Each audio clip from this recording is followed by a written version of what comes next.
Welcome to the Easy Medical Notes. Now, the topic of breathlessness. Breathlessness is also called as dyspnea. It is a subjective experience of discomfort in breathing or difficulty in breathing. Here, the respiratory rate increases, also called as tachypnea. It can be acute or chronic. In acute cases, it can be due to an asthmatic attack, pulmonary embolism, pneumothorax, acute heart failure, pneumonia, or anaphylaxis. In chronic condition, it can be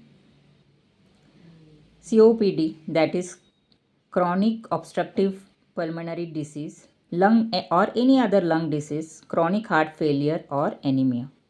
When such patient comes, a detailed history of onset of the attack is to be noted down with associated symptoms like chest pain, cough, fever, wheeze.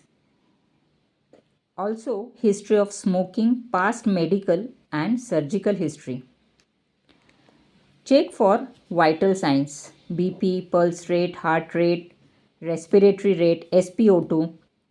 Then auscultate for both sides air entry, wheeze, crackles, or any abnormal breath sounds.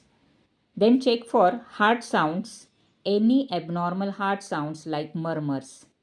Then signs of anemia, that is pallor, and then edema on dependent parts like legs. Thereafter, investigate the patient.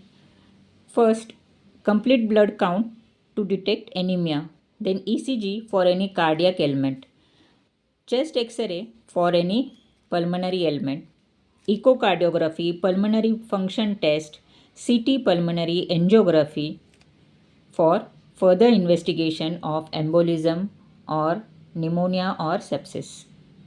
First line of treatment to think of is oxygen supplementation.